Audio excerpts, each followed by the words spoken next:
afternoon. It's terrific to see everyone here. Laurel, who is my co-presenter, and myself are extremely delighted to be here.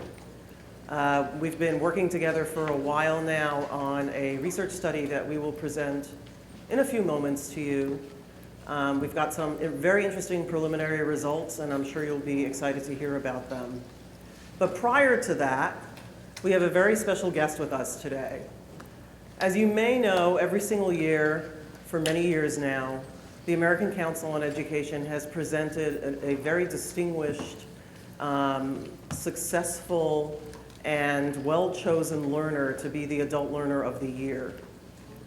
And this person is chosen based on the hardships they have faced and challenges they have faced in trying to pursue a degree, accomplish that, accomplish good relationships within their institution, and so forth.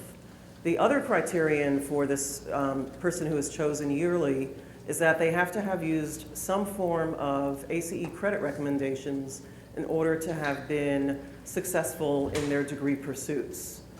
In some cases, they've used military credit recommendations from our military evaluations. In some cases, they've used credit recommendations based on corporate training or other kinds of government training they have pursued. But in all cases, the Adult Learner of the Year is chosen to be someone who has actually used credit for prior learning based on an ACE credit recommendation in order to move along in their credentialing process. This year, we are very lucky to be joined by the 2014 Adult Learner of the Year, ACE Adult Learner of the Year, Chris Haman.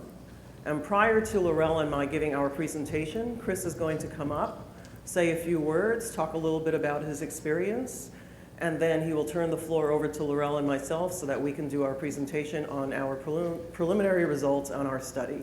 Thank you very much.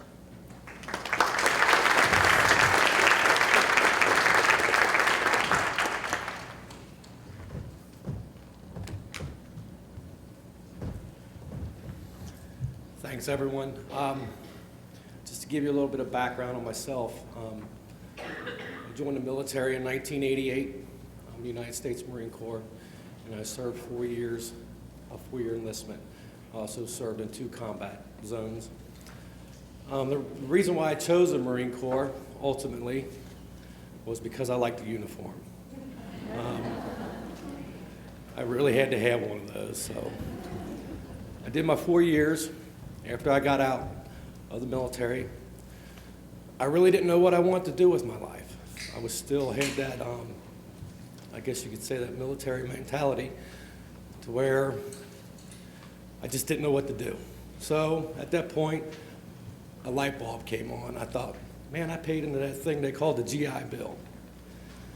So I researched a little bit, and I started school. I started school for about 6 months. And then I just decided at that point in time, it just wasn't for me. I was just too immature.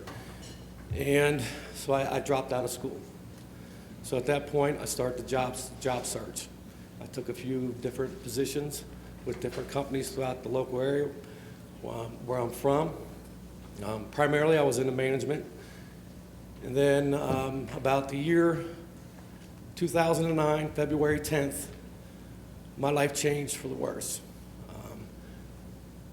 My whole entire family, his life just completely changed overnight. On February 10th, 2009, my son was involved in a severe car accident. He suffered what they call brain stem shearing. He's in a persistent vegetative state. At that point, we really didn't know. I didn't know what I was going to do with my life. Prior to that, I had a business, which was going very well. My son was my right-hand man. Then after that, after the accident, I really didn't know what to do. I didn't have no ambition and no desire to continue my business. So I let my partners take over my business. So in the meantime, while my wife and I, we had my son at home for about 2 years. We did all his care at home. It was 24/7, around the clock. At that point, we had 2 other children also. We realized we just couldn't dedicate all of our time to our one son. We have 2 other children we had to take care of. So at that point, we started looking at facilities locally as well as out of state.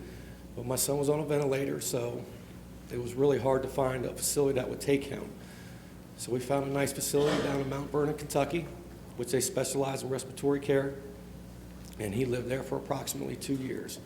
They weaned him off the vent, and at that point in time, it was time for him to move on, and we had to find another place locally, hopefully someplace close to home.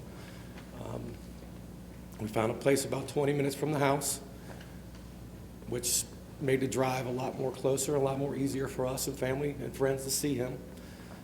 So he continues to stay there right now, today. He's still in what they call a persistent vegetative state. And looking at my son and his condition and the way that his accident and everything has impacted our family, he has become my inspiration and my motivation to continue my education, to go for the sky. The sky's the limit, just like they say. I started off in the organizational leadership program at Northern Kentucky University. I also worked there as well. And I just decided that that program wasn't challenging enough for me. I wanted a challenge.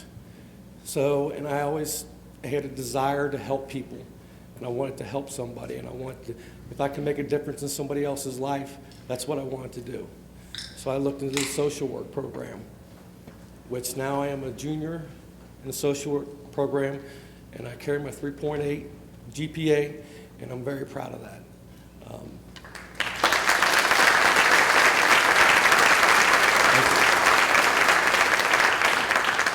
And then I got one more year left, and I graduate, and then after that, as long as I keep my 3.0 in my core curriculum class, my master's will be cut in half. Instead of 2 years, it'll only be 1 year. So I'm pretty excited about that. I want to go as far as they'll let me. And my ultimate dream is what I visualize every day that I'm in school, because I work there. Like I said, I also work there.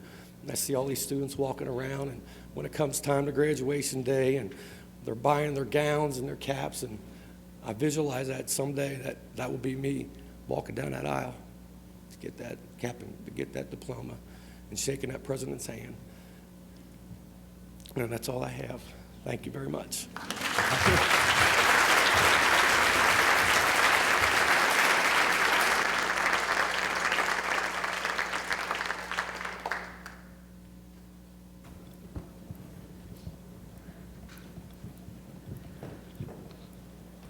Okay.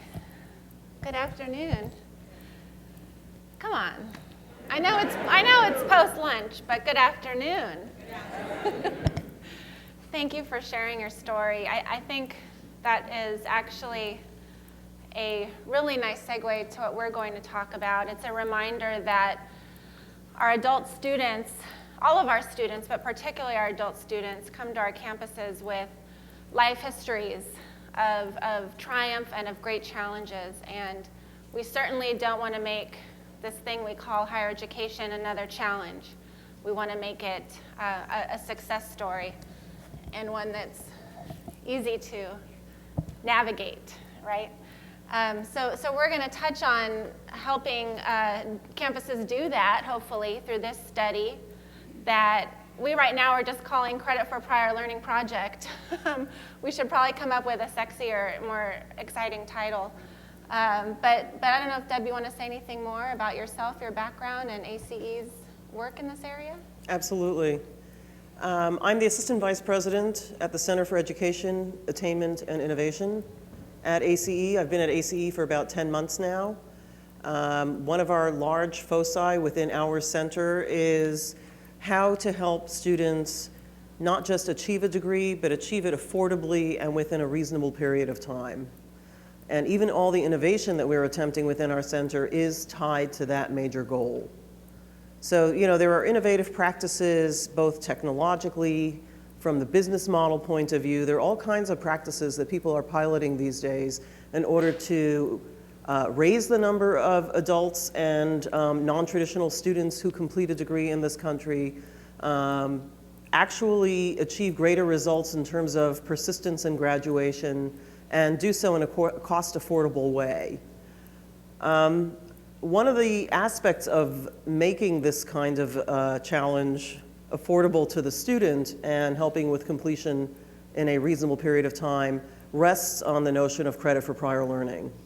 And credit for prior learning has a very large role within our center. We have various different units dedicated to it. We have a military evaluations unit that evaluates military training for credit recommendations. We have a corporate evaluations unit, which is credit in capital letters, as you may have seen it before printed. This unit evaluates corporate and government and other kinds of training for credit recommendations. We have a college and university partnerships group. The leader of our college and university partnerships group is Mary Beth Lakin, sitting at this table right here in the front. I'm sure many, many people in this room are very well familiar with Mary Beth and have worked with her over the past number of years in achieving articulations and pathways and crosswalks for students so that they can achieve a degree in a reasonable way. So, as one of the leaders of our center, I'm strongly focused on credit for prior learning, and in particular right now on this project, as Laurel was just introducing it, in order to help us understand the whole area of credit for prior learning a little bit better and be able to communicate to institutions, to the government, to all of our other stakeholders, the importance of credit for prior learning and where it sits in this country in terms of ability, feasibility, and capability for institutions in order to be able to implement it. Thank you. Great, and just a little bit about my center at ACE, the Center for Policy Research and Strategy. We are the research arm of the organization, and we collaborate with other divisions like Deborah's division. And in this case, it fits quite nicely, this study, into our portfolio, which focuses on three major areas. One is diversity and equity in higher education in the 21st century, which focuses quite heavily on non-traditional populations and the wave of non-traditional students that are entering higher education and will continue to do so in the future. Also, the intersection of higher education and public policy systems, and then transformational leadership. So you can see that a successful practice on a campus for credit for prior learning will serve non-traditional students. It intersects very heavily with state policy, and it also requires transformational leadership. So again, fitting quite nicely into the work that we do. So let me just give you a brief roadmap of what we'll do this afternoon. First, define credit for prior learning, which is a term that we use for this type of assessment. I'm going to describe the study itself that is underway, and you have some materials on your tables that will also help do that. And then we're going to share some preliminary findings based on 3 institutions, 3 of 7. And we're hoping that this actually just gives an entree for discussion. We want this to be a discussion that we can have afterward. You might see some of yourselves, some of your campuses in these findings. I bet you will. So then we'll talk a little bit about what we're noticing across the cases, and this will set us up nicely for perhaps you'll see it in the fall, a brief that will describe the full study and findings. So just quickly, how do we define this thing called credit for prior learning? So just to read it here, it's defined as academic credit granted for demonstrated college-level equivalencies gained through learning experiences outside of the college classroom using one of the well-established methods for assessing extra institutional learning, including third-party validation of formal training or individualized assessment, such as portfolios. And I promise I won't read from the slides after this moment. But it is important to have a good definition of what we're talking about so you can lean back on that. So the purpose of the study, Deb already described our interest in this arena. We also have an interest at ACE in informing policy and informing practice. We do work, as Deb's center does, directly with institutions. We work directly with folks on Capitol Hill. We speak quite often to state policymakers. So conducting a study like this at ACE gives it the kind of visibility and reach beyond practice into policy, and hopefully will inform future research in this area, as research is really much needed. But we're especially interested, as you'll see here, in a few items: faculty and staff engagement and development, student awareness and outreach, transferability of prior learning credit, and overall the policies and practices that institutions are engaging in.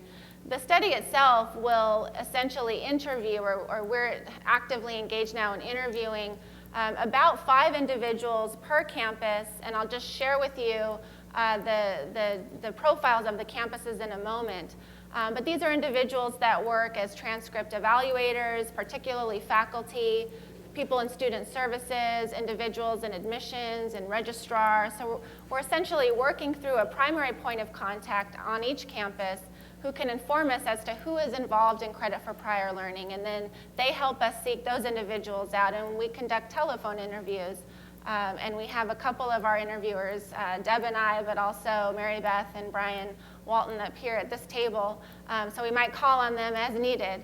But that's essentially the gist. Now for institutions, we have 7, and to not out them immediately, we've named them institution A through G, but this gives you a sense of the types of institutions you can see here, from 2-year to master's to comprehensives, public and private.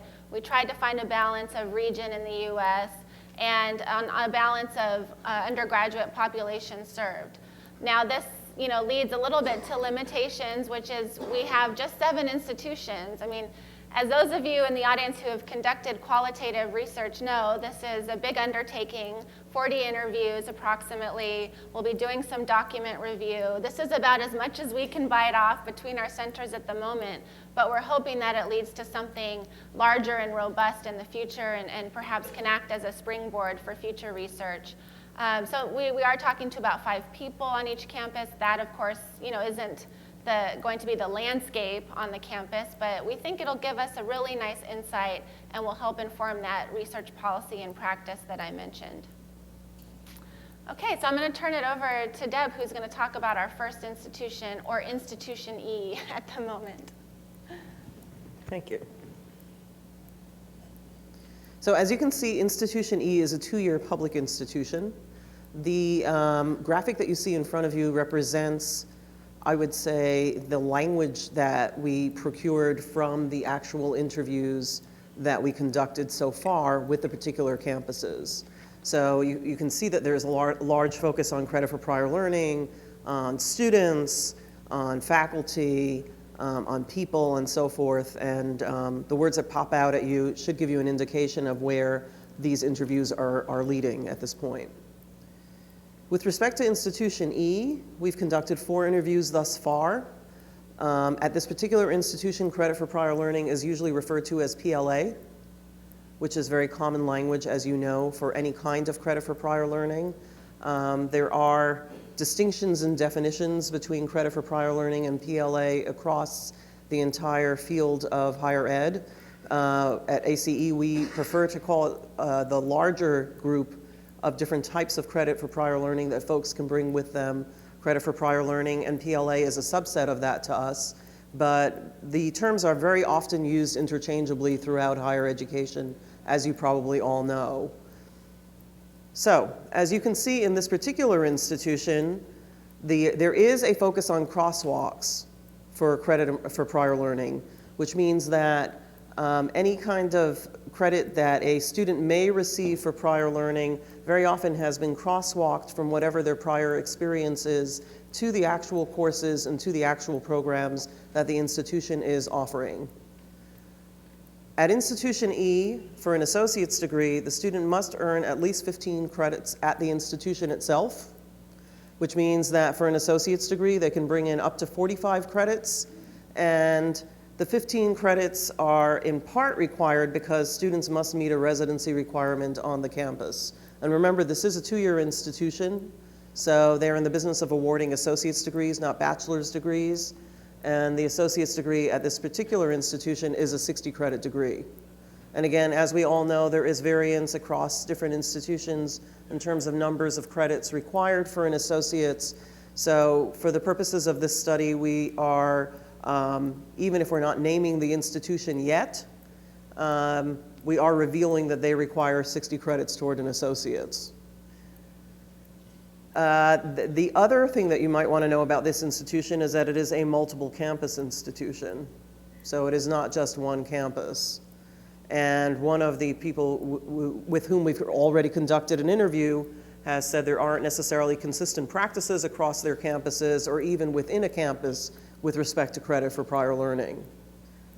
So we're not playing guess the institution here, but at least this provides some kind of a profile for you from which you can draw conclusions. And finally, the Institutional Research Office does not necessarily track the type of prior learning nor the persistence related to prior learning at this particular institution, which again adds to the profile. From the student outreach point of view, there are efforts to expand how students are learning about PLA, which again is what this institution calls credit for prior learning. There is information available on the website, but it's not showcased or highlighted. What the institution is going to try to pilot is what they're calling a one-stop enrollment process, and that will be a process in which students don't have to go to 14 different offices on campus in order to get answers to their questions about enrollment. So they will be able to ask somebody in the one-stop process. There will be somebody available to them to talk to them if they're a veteran about what it means to be a veteran as a student. Somebody available to talk to them if they have to be part-time instead of full-time. Some kind of academic advising available right away. Some discussion of credit for prior learning, or at least that is the hope in this one-stop process right away, so that the student is not in a position of having to run around the campus of this particular larger institution trying to figure out the different answers, which can be discouraging, as we know, and can actually lead some students who are thinking of enrolling to not enroll. Finally, on this slide, the biggest challenges that are seen by the folks interviewed so far is a student understanding of what credit for prior learning, or PLA, is, and the time it takes on the campus to process PL credits. From the faculty engagement and development point of view, the most important aspect for students and prior learning assessment are relationships with full-time faculty, at least according to the folks who we've interviewed so far. And here's a direct quote: "Faculty are gatekeepers, staff are not. Staff play an execution and processing role and less of a gatekeeper role." Now, one of the challenges on the campus from the faculty point of view is that there is no additional compensation offered to faculty for assessing PLA, and that is a particular problem for adjunct faculty who, as we know, pretty much are paid to teach a course and not to do a lot of extracurricular work within the campus itself. So if adjunct faculty are approached to be evaluators and they're not compensated for that, it's a little discouraging. In terms of transferability of prior learning credit or transcripting, the CLEP and DSST, which is what Dante's testing is now called, can be used to meet general education requirements, and portfolio and military credit can only count for technical and not general education on this particular campus. So there are restrictions. And finally, with respect to Institution E, the general attitudes that we have as takeaways from the interviews we've conducted to date is that there are significant attitude vestiges around traditional forms of learning. In other words, there are quite a few folks on the campus who do believe all the study needs to occur at the campus itself. And you have a quote there again, it's all over the board. The words rigor and quality get kicked around a lot. And so with respect to that kind of language, we know that normally means that there are folks who see using credit for prior learning toward a degree as a challenge. And finally, 5 or 6 years ago, the attitude about credit for prior learning was very negative, but the folks we've interviewed think it is changing, and over time it has become more positive. So that's Institution E. Moving on to Institution A, which, as you'll notice, is a comprehensive private institution, and you can see the word diagram again. Again, words like students and program and credit pop out, and these are all based on the number of words that we've collected in our interviews. So preliminary findings, only 2 interviews so far with this particular institution. So a little bit thinner on the data set to date, but there's enough to give you a taste, a flavor. In terms of the infrastructure policies and processes, the policies are both implicit and explicit. The organizational culture pretty much drives the use of credit for prior learning. And again, we have the quote, we have a fairly stringent review process, and this is obviously an interviewee who says this, I try to benchmark our policy against that of other institutions. In terms of student outreach, students have multiple touches on credit for prior learning and how to navigate the system, and you can read that long quote. It is relevant for this particular audience because, as you will see, this is an adult learning institution focus, or I should say this institution does have an adult learner audience. From the faculty engagement and development point of view, new faculty are introduced into the culture of credit for prior learning at this institution. Once they understand what they're doing and what the process is, I've never come across someone who has an issue with it. And again, this is spoken by one of the folks on the campus we've interviewed. Cost and affordability. Cost is related to institutional budget. There recently is a smaller staff dealing with transfer credit analysis, and as a result, the cost goes up. Transferability of prior learning credit. Policies are in place to help maximize prior learning application, and the multiple touches ensure students maximize the use of credit for prior learning, and you can see the quotes there. And many of the institutions with whom we are speaking do give percentage limits on the number of credits for prior learning credits that a student can bring with them. What is interesting is that the limits do vary across the institutions and the institution types. Sometimes this is state mandated, as we all know, and sometimes it's actually institutionally decided.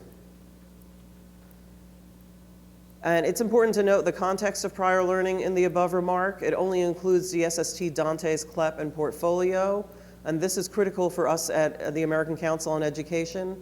Other kinds of credit for prior learning, such as ACE credit and military training, fall under transfer credit, which is at 75% of hours for a BS or a BA at Institution A. So other forms of credit for prior learning, I should say different forms of credit for prior learning can make up different percentages of the degree depending on what form of credit for prior learning we're talking about. Finally, for Institution A, main challenges. Main challenges described are with particular individuals, in some cases faculty, who may not understand how to conduct internal recommendations. And with this, I'm going to turn this back to Laurel to describe the last institution that we're going to talk about today. And this will give you a little profile as well. Great. So Institution C, as we call it.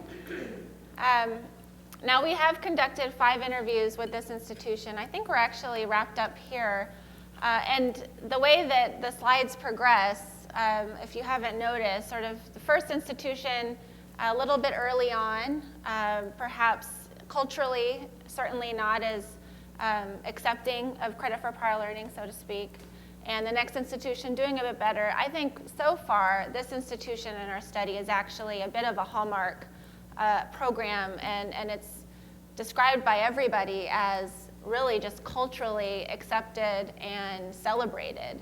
And the individuals that we talked to here are quite excited to share it because I think that they know they're sitting on a gem.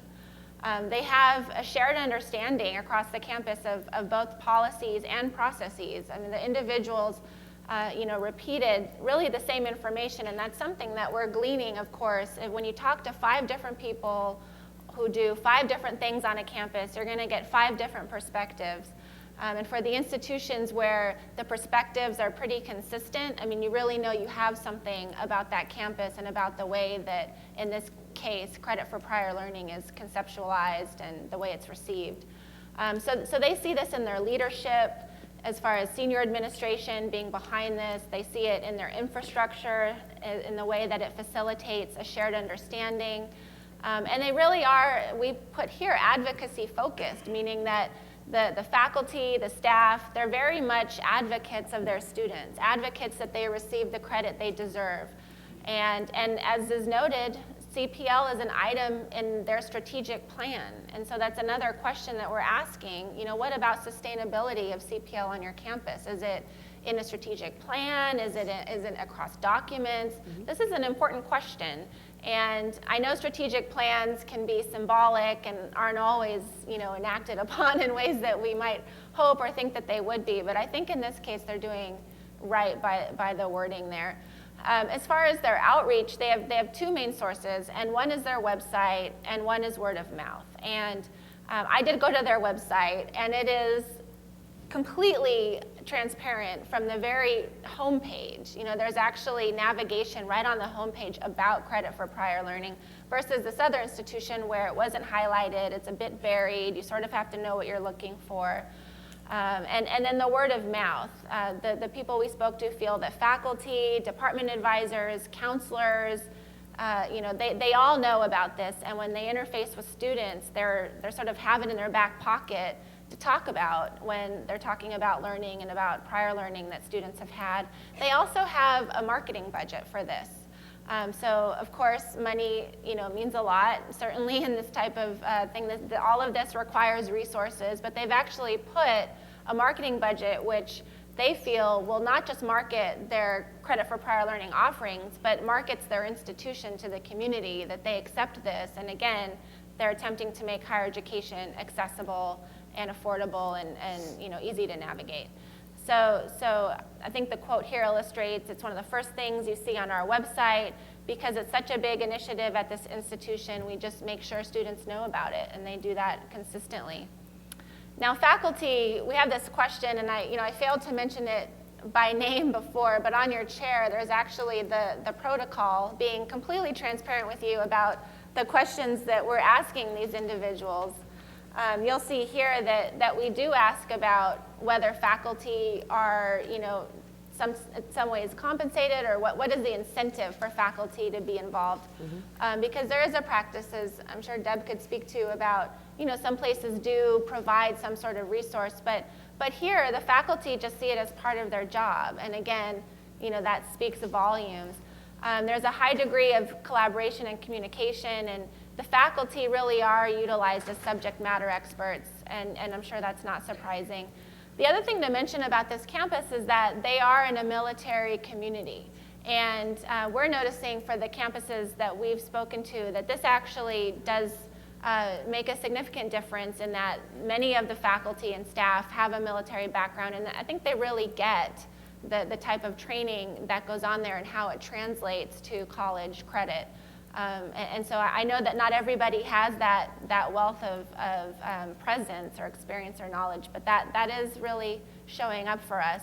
Now, as far as student outcomes, you know, we also are asking, do you track students? Are you aware of their outcomes, their progress? Deb will say later that varies, but they are able to identify the number of credit hours awarded for each student. And as you can see, they are tracking within their institution a retention and graduation rate as it aligns with the students that are receiving this credit, which means, of course, that you have the data in hand and you can say this is working and go after more resources. So that's a strategy there. As far as the transferability of prior learning credit, you'll notice some differences and similarities here from the previous slides. It's not used to waive course prerequisites, and it cannot be used for residential requirements, but students can use up to 75% of their credit towards a degree or certification, and then they have to take that other 25% through their institution. And again, this varies across state policy, across institution policy, but that's the policy here. This is also an institution that has a wealth of articulation agreements with other community colleges and with the system-wide comprehensive, a system-wide comprehensive agreement with their flagship system and with systems in other states. So again, I mean, we know the value of articulation agreements, but I think it speaks volumes when you can combine that with a credit for prior learning structure that allows those credits that have been granted to go to other places, which we know they don't always. So this is a real value for this institution. And they're actively going after new agreements all the time. I mean, literally, we spoke to one gentleman who said, after I talk to you, I'm talking to this other institution because we just keep going after it. So it's really aggressive there. Now, some of the challenges, you know, again, maybe you're not surprised that faculty have been slower than others in embracing credit for prior learning here. They've had pushback from faculty, particularly in fields where licensure or state board exams are required. And sometimes lower level credit will be awarded in these cases. So I think the similarity here, I don't know that we talk about it, but of course is getting faculty on board, and hopefully some of you might have some stories about how you've been able to do that. But the general attitude, as I said, is to just keep improving this program, and it's something on the top of mind. They see it as a win-win for the institution and for the student, and I think, again, that kind of statement really speaks volumes. So I'm going to pass it back to Deb to talk about what we're noticing across the cases. And then again in the fall when we release this brief, and we actually will reveal the institution's identities, you'll hear more about this. So as you can see from the preliminary cross-analysis, as Laurel was saying, there are some very distinct similarities that jump out across all of the institutions we've described. Now granted, it's a small sample, 3 institutions, not that large, but they are institutions of different types in different regions. And so they are representative of a cross-section, at least to some extent.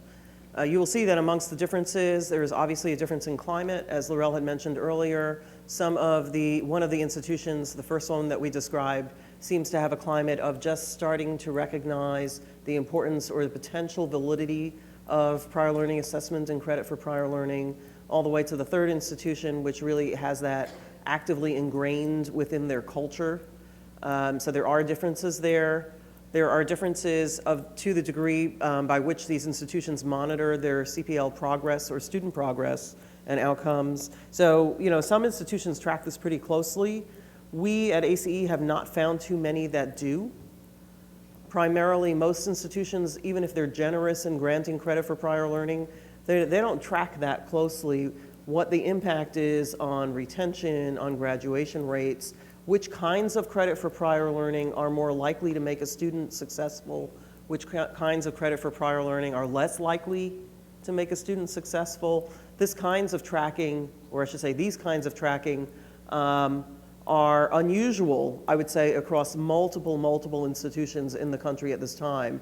And it's something that we should make a push for increasing across all states and all kinds of institutions.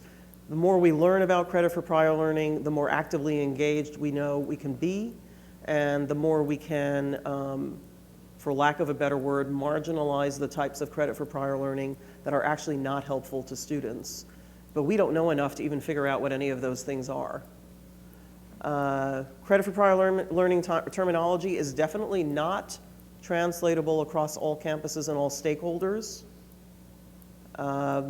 People use different kinds of language to refer to it. People mean different things when they use the vocabulary that we tend to use when talking about PLA or CPL.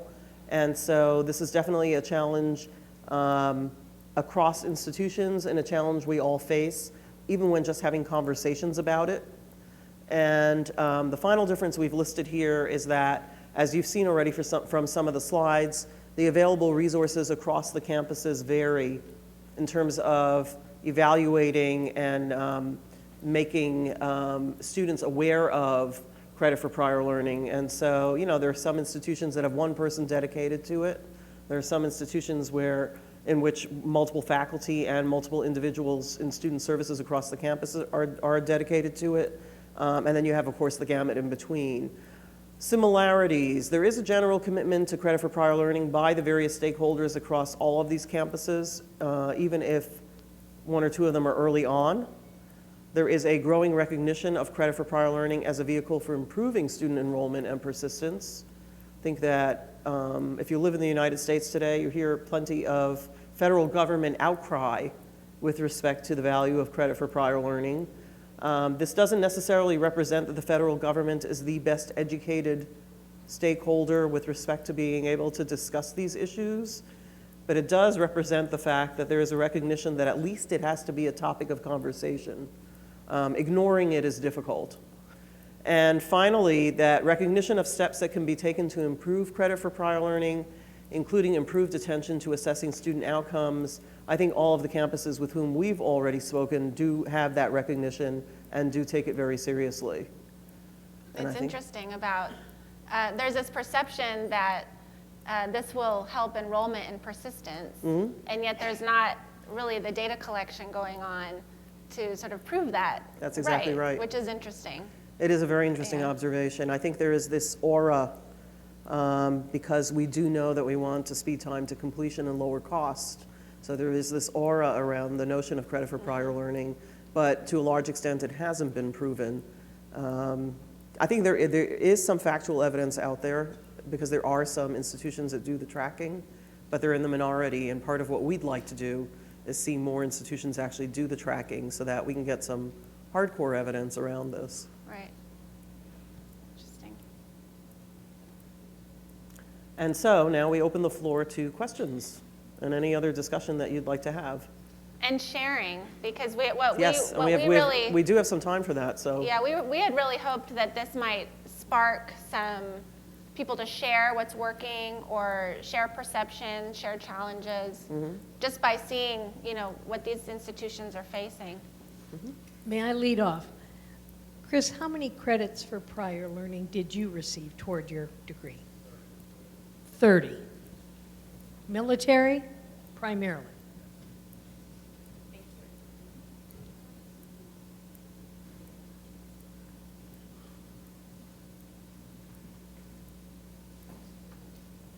Thank you for your presentation. Very, very informative. For the institution for which 15% of the coursework was required for residency, can you shed light on the accreditation requirements for residency of that institution and how they were able to meet their institutional accreditation? I'm sorry, I couldn't hear the question completely.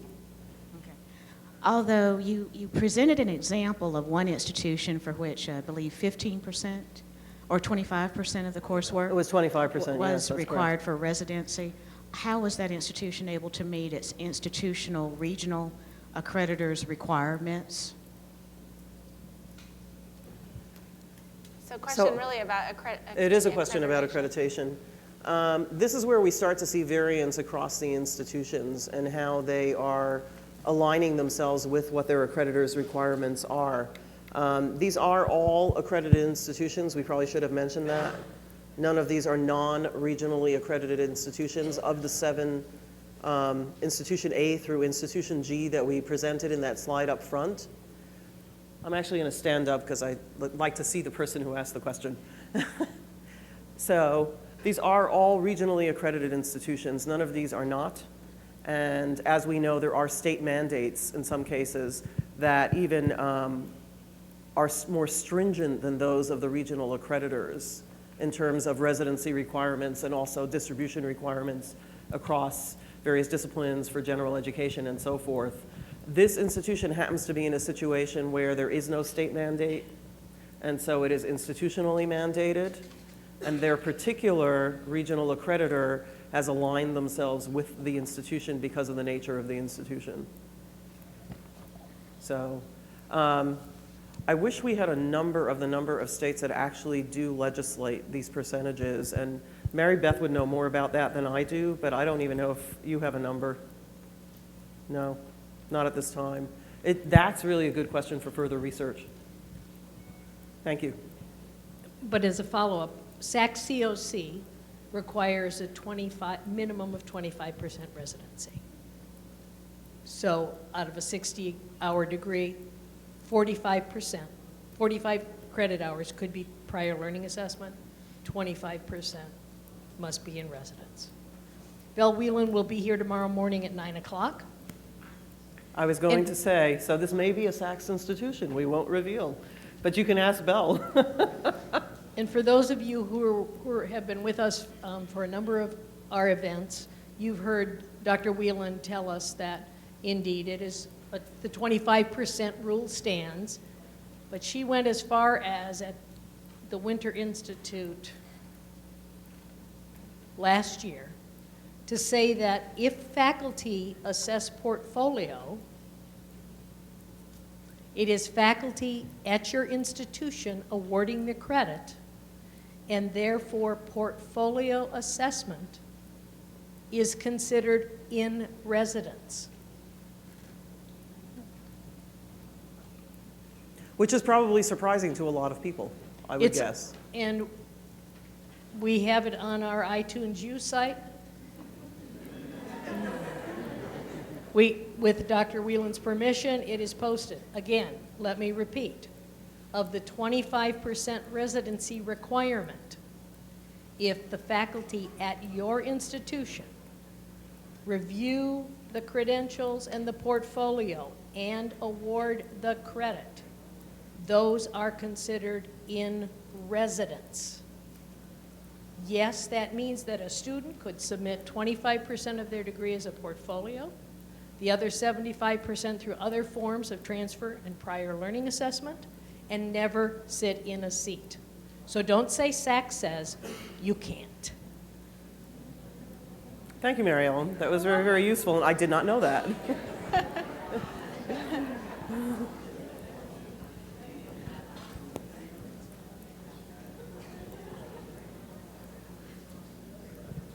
I attended the CALE conference in San Diego in November, and apparently they have research that would demonstrate that prior learning leads to retention and graduation, because they stated that a person who receives credit for prior learning, a non-traditional student, is 8 times more likely to graduate than the student who comes in and has to start from zero.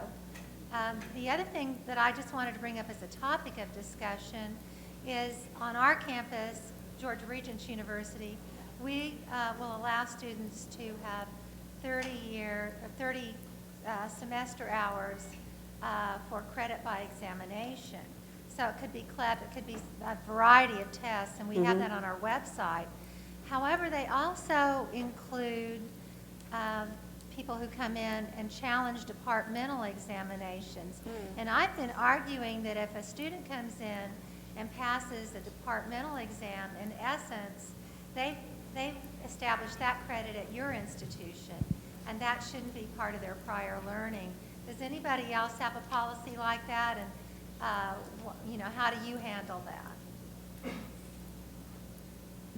So that's a very interesting question. One of the things that we have discovered is that, and this goes to the whole transcripting issue, one of the things that we have discovered in looking at various institutions is that when a student, and I will just give this as an example, when a student enters a 2-year institution and is granted credit for something that was assessed as prior learning, if and when they move on to a 4-year institution, that 4-year institution may not accept that credit, because very often it's transcripted as not as the institution's own credit. It's transcripted as credit that was actually granted as credit for prior learning. So the 4-year institution, if they have visibility into that, even if the student completes the associate's degree, they may make the student repeat some of that content just because of exactly the kinds of issues you were describing. So, I mean, it's not necessarily related to departmental exams, challenge exams. It's related to the whole notion in general of what will institutions allow for transfer of credit. And in some cases, institutions can be they vary widely, and they can be very choosy about what they will accept as transfer credit from any other institution, which again leads to why some states have legislated about this in order to prevent the blockages in some cases.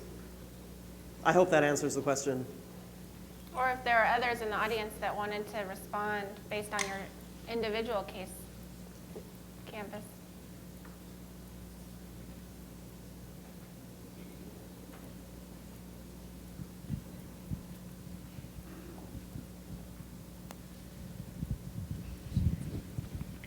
I think one of the problems that whenever you transcribe it like that, where we run into it is going to be, if you transcribed it on our campus, it's tied to money.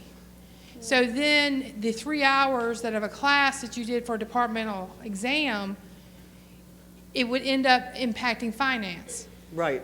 So then financial aid would be involved, and so you would be having them pay for something that was not necessarily true.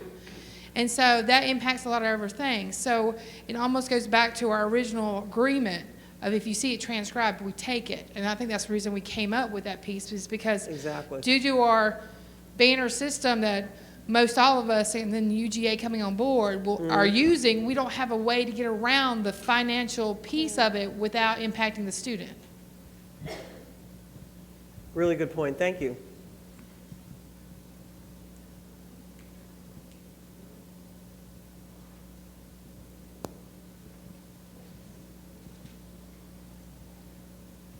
Other comments, questions?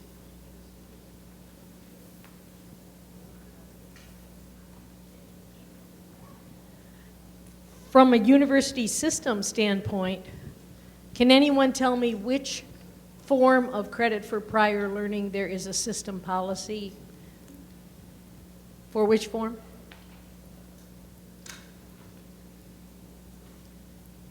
Anyone? I know what it There is. is one system policy about one form of credit for prior learning.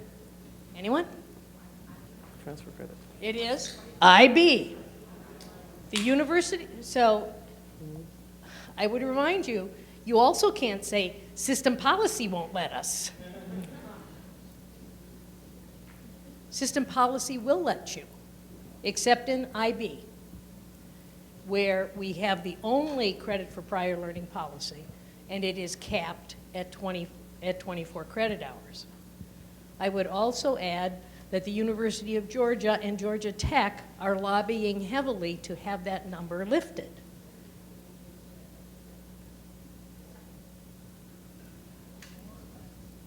Because saying to an IB student who comes with that assessment and has earned up to 36 hours, well, which 12 credits do you want to repeat?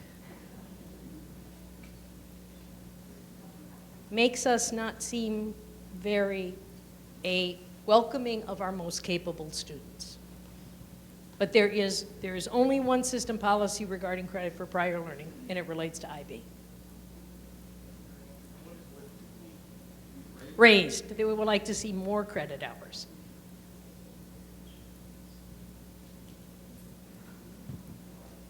More credit hours granted for the International Baccalaureate.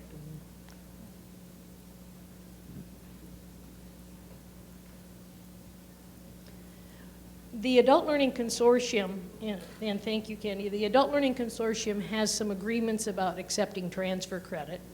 And I'll put in a plug for a session that Ashley and I are going to do tomorrow morning for those of you who are interested in becoming part of the Adult Learning Consortium, because there are some requirements, and we want you to understand what those are. But in addition to that, over the last probably 6 months, we have done a scan. I like the word scan rather than audit. We have, because the chancellor's, executive vice chancellor asked us to present some data, we've actually looked at everyone's AP policy. We've looked at everyone's CLEP policy as a starting point. You can decide what might happen with that information, but I just want you to know that there is a movement afoot to look at what we are doing across the board with AP, with IB, with CLEP, and the next scan we will do is DSST. So, and we do actually track credits granted for prior learning. You do it in SHATRANS, my registrars, SHATRANS, okay? It's the AP is 9999901. ACE is 9999905. Ask your registrars. If you want to know how many credits you've granted, they can run that report. Any other questions for our speakers? Then let's thank Chris for his service.